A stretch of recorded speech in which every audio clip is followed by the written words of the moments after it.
Assalamualaikum warahmatullahi wabarakatuh. Perkenalkan, kami dari kelompok 1. Di sini kami akan mempresentasikan tugas proyek akhir kami, yaitu pembuatan database Tokopedia Expert. Oke, sebelumnya kami akan memperkenalkan diri kami terlebih dahulu.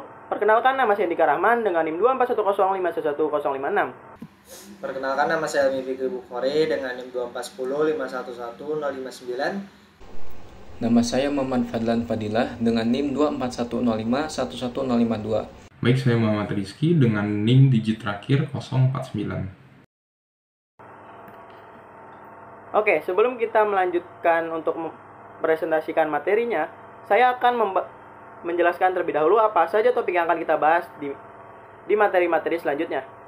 Yang pertama yaitu kita menentukan entitas dan juga atribut. Kedua itu menentukan hubungan antara entitas. Ketiga membuat ERD dan relational table. Keempat yaitu transformasi ERD ke tabel dan juga menormalisasikan tabel. Dan yang terakhir yaitu implementasi dari SQL-nya. Oke, pertama-tama di sini kita terdapat entitas dan juga atribut.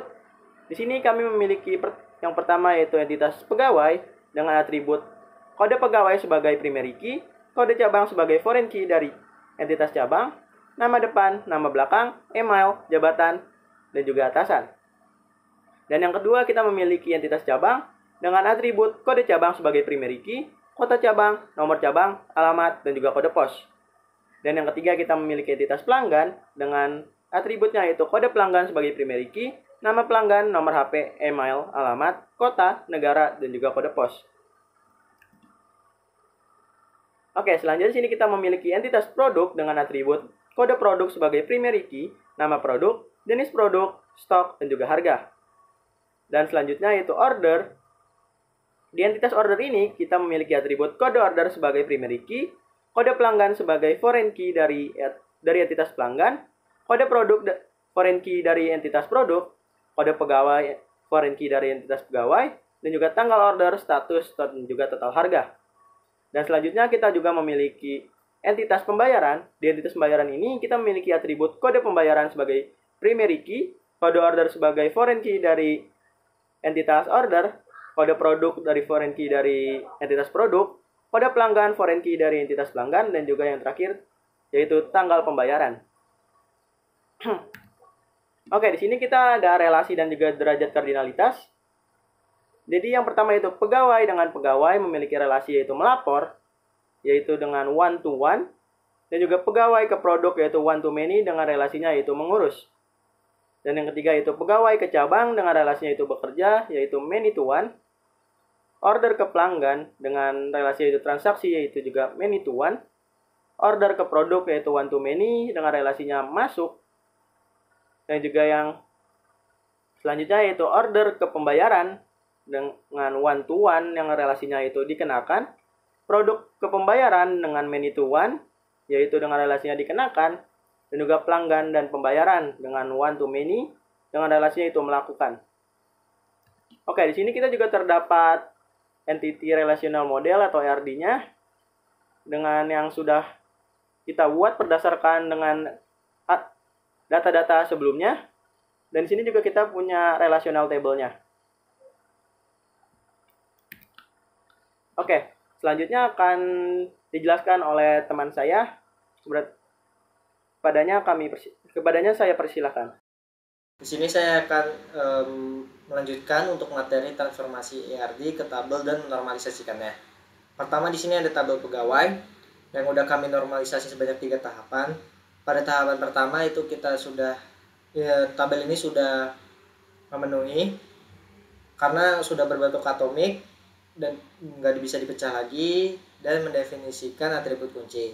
Lalu pada tahapan kedua di sini sudah memenuhi tahapan pertama serta semua atribut non kunci sudah bergantung pada atribut kunci. Pada tahapan ketiga di sini sudah memenuhi tahapan kedua dan tidak ada tergantungan transitif di tabel ini. Jadi nggak ada atribut yang non prime bergantung langsung pada atribut lain yang bukan non prime. Lalu di sini ada tabel cabang. Tabel cabang ini juga udah kami normalisasikan sebanyak 3 kali. Pada tahapan pertama ini udah memenuhi karena berbentuk atomik dan mendefinisikan atribut kunci. Lalu pada tahapan kedua ini udah memenuhi tahapan pertama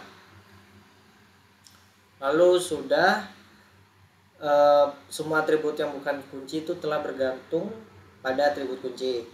Lalu pada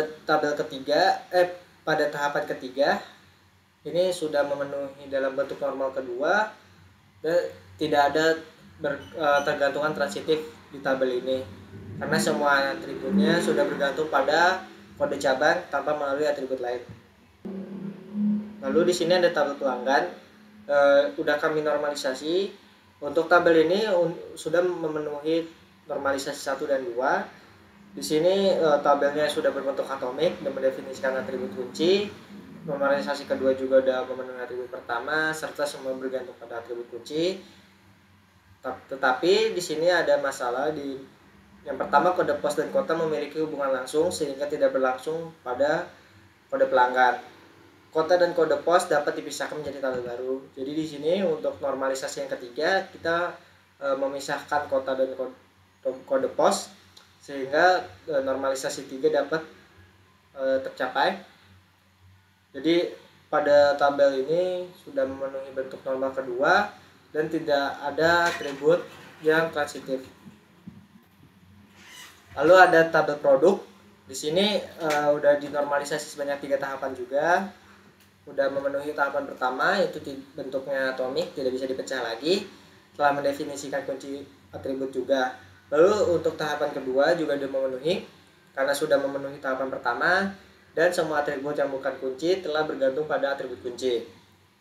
Untuk normalisasi yang ketiga ini juga sudah memenuhi karena sudah memenuhi normal kedua dan tidak ada ketergantungan transitif.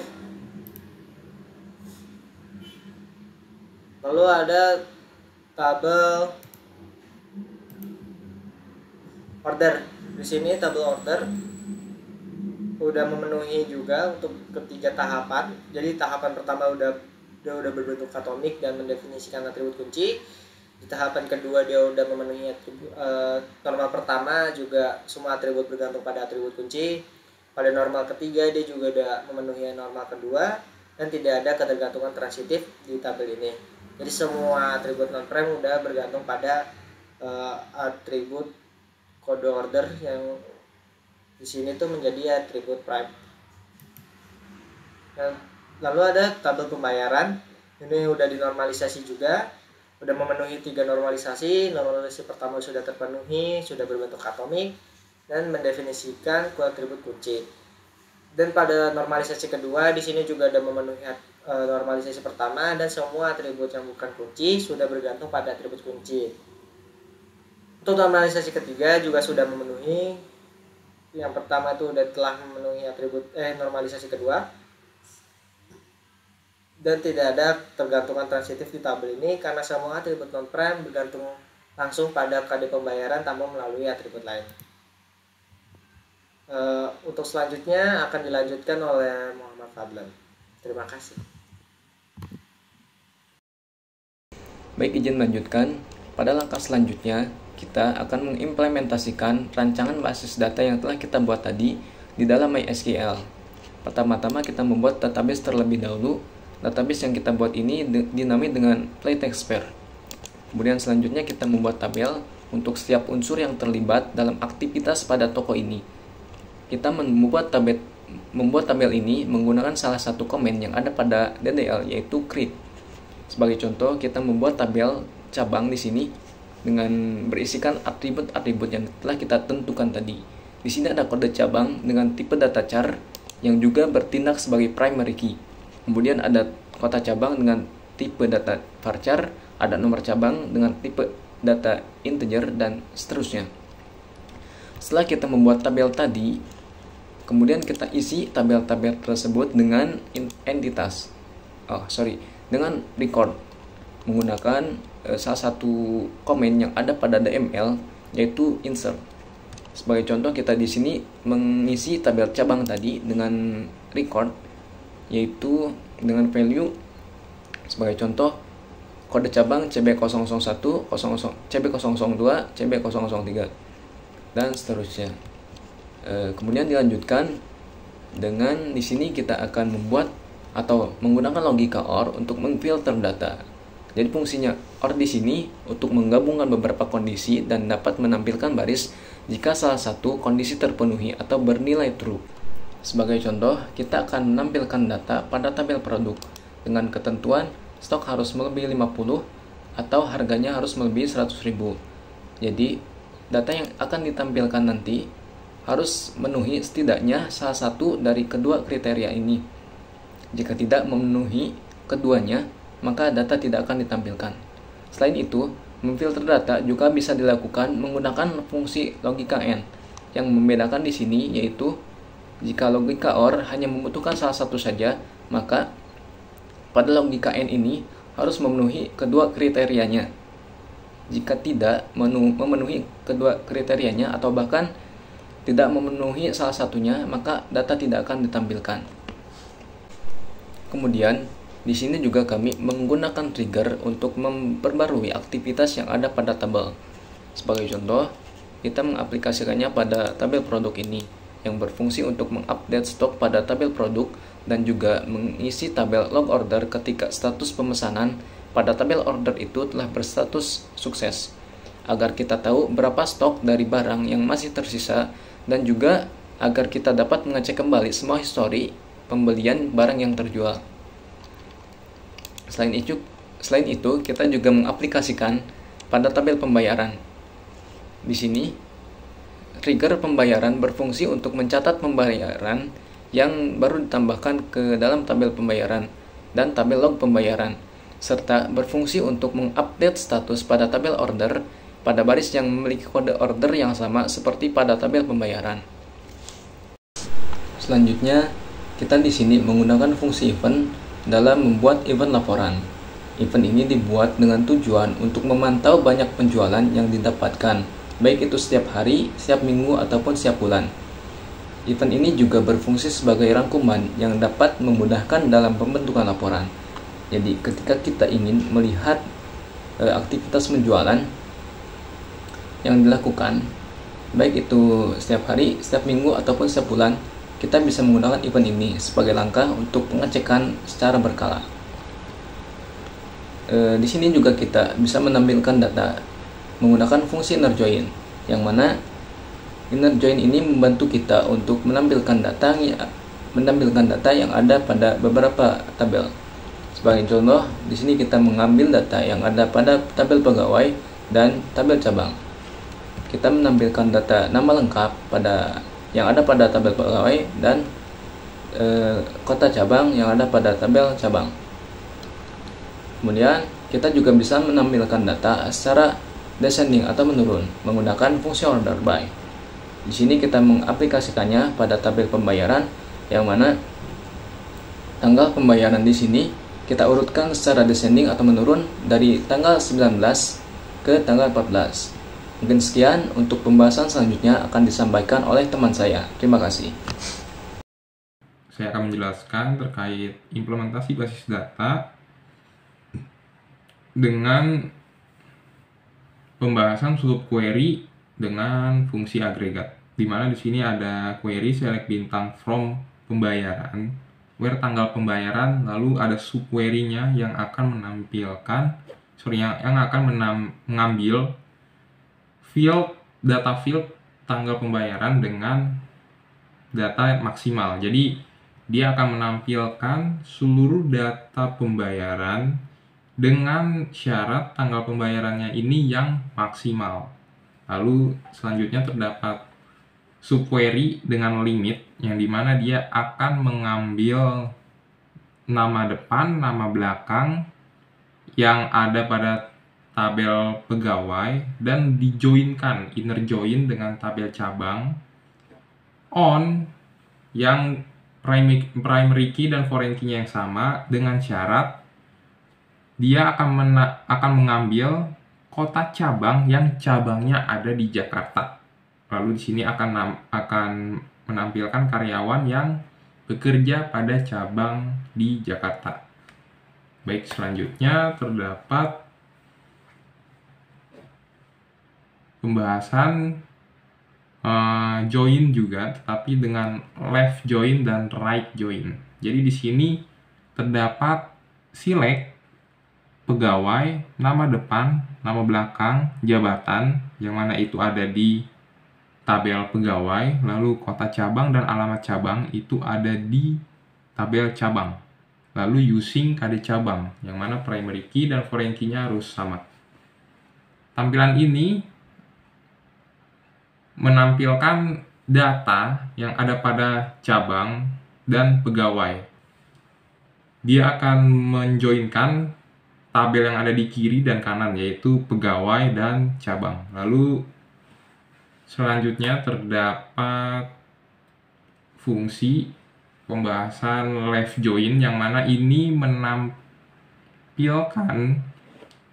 pegawai, nama depan, nama belakang, jabatan, kota cabang, dan alamat cabang. Dia akan menjoinkan pegawai dengan cabang. Lalu karena ini left join, jadi porosnya yaitu tabel yang ada di sebelah kiri, yaitu tabel pegawai, sehingga dia akan menjoinkan dengan poros yang ada di tabel sebelah kiri, sehingga kalau data yang tabel sebelah kanannya kosong, dia akan menjadi nol. Begitu. Lalu selanjutnya terdapat pembahasan join juga, tetapi dengan right join. Ini sama dengan left join, dia akan menampilkan KD cabang, kota cabang, alamat cabang, nama depan, nama belakang, dan jabatan. Tapi ini porosnya ada di tabel yang di sebelah kanan, yaitu di bagian tabel cabang, sehingga jika ada yang di sebelah kirinya 0 tetap akan ditampilkan tapi keterangannya 0. Lalu selanjutnya union join. Ini sama seperti full join, jadi dia akan menjoinkan yang ada di sebelah kiri di union yang ada di sebelah kanan. Jadi dia akan menjoin tabel kiri dan tabel kanan. Jadi di sini akan menampilkan full name dengan di concat nama depan dan nama belakangnya, lalu jabatan, dan terdapat cabangnya. Pembahasan selanjutnya terdapat alter table, yang mana di sini pembahasannya menambahkan kolom. Jadi alter table pegawai add kolom jenis kelamin. Jadi dia akan menambahkan kolom jenis kelamin, lalu inam, ini tipe datanya, after nama belakang. Jadi dia akan menambahkan kolom jenis kelamin setelah kolom nama belakang. Jadi selanjutnya ada mengubah kolom, alter table change, yang mana di sini mengubah kolom jenis kelamin digantikan menjadi nomor HP yang tipe datanya varchar. Lalu terdapat di sini juga di sini ada mendrop kolom. Jadi dia alter table pegawai drop, dia menghapus kolom yang mana, yaitu no HP _HP. Lalu yang terakhir terdapat pembahasan menampilkan data dan menggunakan fungsi view. Di sini dia akan membuat view tabel, yang dimana dia berguna untuk menampilkan beberapa data tanpa harus menuliskan query secara kompleks. Misalnya pada contoh di atas, pengguna akan menampilkan aktivitas order berdasarkan pada statusnya yang sudah sukses. Lalu terdapat fungsi menampilkan data dan menggunakan fungsi distinct. Jadi dia akan menselect nama depan, nama belakang, from pegawai, where jabatan, supervisor. Jadi dia akan mendistinct. Jadi fungsi ini berfungsi untuk memunculkan data yang unik, untuk menghilangkan duplikasi. Jadi dapat dilihat dari PPT, contoh di samping, kita dengan mudah dapat melihat nama depan dan belakang pada tabel pegawai tanpa adanya duplikasi yang dapat menyebabkan kita kebingungan saat melihatnya. Mungkin itu saja presentasi dari kami. Kurang lebihnya mohon maaf. Wassalamualaikum warahmatullahi wabarakatuh. Don't you want me like I want you, baby? Don't you need me like I need you now?